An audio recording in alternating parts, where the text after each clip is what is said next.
etc. Qu'est-ce que vous leur dites aux chauffeurs de taxi qui sont sortis dans la rue aujourd'hui, autant à Montréal?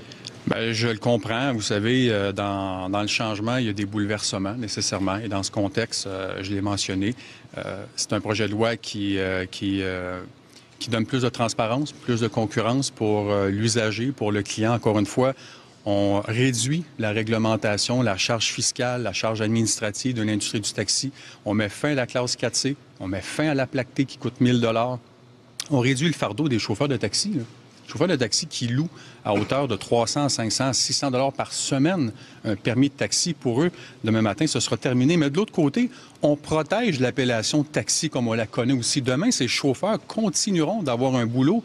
Mettre fin aussi aux dessertes d'agglomération, c'est de leur dire, vous pourrez maintenant revenir avec plus de courses en fin de journée parce qu'avant, vous reveniez à vide parce que vous n'étiez pas dans votre secteur. Dans le fond, quand ils disent que vous tuez l'industrie du taxi, puis ils disent que vous l'assassinez quand vous exagérez. Écoutez, l'appellation taxi, le taxi conventionnel comme on le connaît, le lendemain de cette loi, eux pourront faire la tarification dynamique, ce qu'ils ne pouvaient pas faire. On met fin au monopole d'Uber pour la tarification dynamique. L'industrie du taxi, comme on la connaît, va survivre, va être moins réglementée. On va mettre plus d'argent dans la poche des chauffeurs de taxi et on remet un demi-milliard d'argent pour compenser l'industrie du taxi pour se préparer. M. Bonnardel, parce qu'ils perdent énormément sur la valeur de leur permis. Plusieurs ont investi des sommes importantes là, pour acheter ces permis dont ils disent que c'est leur fonds de pension, dans le fond. Parce que c'est un peu là vous savez, d'assassin. Vous êtes traité d'assassin hier. Vous que c'est allé fort un peu? On est assurément une des seules juridictions, je pense qu'il y en a 2 dans le monde, qui ont donné des sommes aux chauffeurs de taxi. Il y a l'Australie et il y a nous. Demandez aux gens dans la rue si un demi-milliard de dollars, c'est beaucoup de sous ou non. C'est des sommes importantes. J'en conviens que pour eux, c'est un bouleversement majeur. Je l'ai répété, j'ai beaucoup d'empathie. Demain, je les rencontre. Dès vendredi, je les ai appelés en leur disant « On va vous rencontrer mardi pour être capable de voir comment la compensation, nous allons donc la répertorier ou s'engager à la donner pour les différents propriétaires de taxis au Québec. » Mais le projet de loi, moi, j'entends pas parler du projet de loi. Ce projet de loi, il est bon. J'ai rencontré l'industrie, j'ai rencontré des organismes, j'ai rencontré toutes les nouvelles sociétés qui se disent le Québec rentre dans un autre siècle aujourd'hui, là. Le Québec le dit à l'industrie du taxi, dit aux nouvelles technologies, on va de l'avant. Ce projet de loi aurait dû être déposé, voilà, des années déjà. Puis je l'ai répété, si on avait déposé cette loi, voilà, 1 an, 1 an et demi, 2 ans, Théo Taxi serait encore au monde à Montréal. 500 millions de dollars, est-ce que c'est le maximum? Est-ce que c'est le maximum que l'État va débourser pour compenser les chauffeurs? Oui, on demande plus d'argent, c'est une grosse... Un demi-milliard, c'est beaucoup d'argent. Ça respecte la capacité de payer des Québécois. C'est un montant final.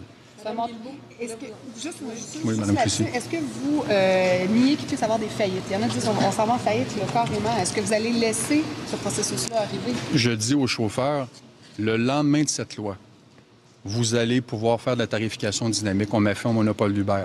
Le lendemain de cette loi, les charges financières administratives seront moindres pour l'industrie. Vous aurez plus d'argent dans vos poches. Il y en a qui ont des dettes insurmontables. Je comprends. Je comprends que l'industrie peut être bouleversée. Quand on amène des changements, il y a des bouleversements, c'est normal. Puis dans ces conditions, demain, je veux discuter avec eux de la compensation de 250 millions, mais je veux surtout discuter avec eux de la loi. Je veux comprendre avec eux ce qu'eux aiment et ce qu'ils n'aiment pas. Moi, je pense que j'ai réussi à trouver un bel équilibre entre les nouvelles technologies et de protéger le taxi traditionnel. Mon collègue a fait référence tout à l'heure, les chauffeurs de taxi vous ont qualifié d'assassins, vous déclarent carrément la guerre. Est-ce qu'ils vont trop loin? Je vais laisser la population, les usagers, les clients, définir si oui ou non ces mots sont trop graves. M. Bonnardel, est-ce qu'il y a des comparables ailleurs dans le monde par rapport à vos balises? Pardon? Les grèves ce matin perturbent la circulation. Vous en pensez quoi? C'est le client qu'on pénalise. C'est le client qu'on pénalise ce matin. Moi, je suis ouvert à la discussion. Je leur ai dit vendredi, je suis prêt à discuter avec vous dès demain. Regardez la loi. La loi, je suis persuadé qu'elle est bonne.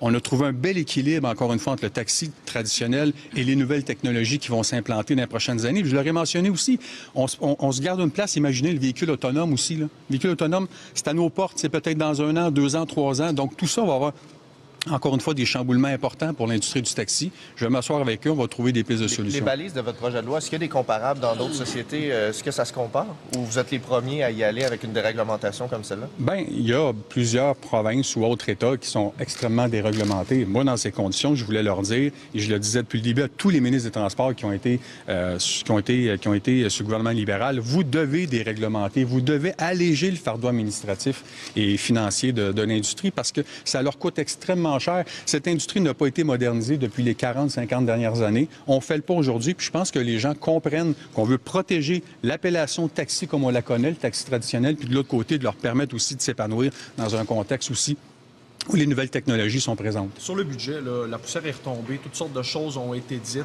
Est-ce que tout compte fait dans la région de Québec, le troisième lien passe maintenant devant le projet de tramway? Il n'y a pas de troisième lien qui passe en avant du réseau structurant. Pour nous, le réseau structurant, ma collègue Geneviève et moi, on l'a mentionné, tout comme Christian Dubé au Trésor. On continue de négocier avec Ottawa. Moi, je leur dis une seule chose. L'entente bilatérale intégrée, là, le fameux dilemme qu'on a avec cette entente de 5,2 milliards, permettez-nous, là, on pourrait régler le problème demain matin. Permettez-nous de gérer cette enveloppe comme on le souhaite. Prendre cet argent, prioriser les projets qui sont les plus avancés, comme celui du réseau structurant et la ligne bleue à Montréal, puis ça va être réglé. On va arrêter de se chicaner. Dans les faits, le troisième lien sur la voie rapide, le projet de tramway sur l'accotement, à l'heure où on se parle, ça avance pas. Le troisième lien, comme je l'ai mentionné avec le bureau de projet, donc on y travaille avec le pont de l'île d'Orléans en même temps, donc on est en collégialité avec les deux équipes. Donc pour nous, ça, c'est un engagement qui est important. Mais de l'autre côté aussi, on veut livrer la marchandise pour le réseau structurant de la Ville de Québec.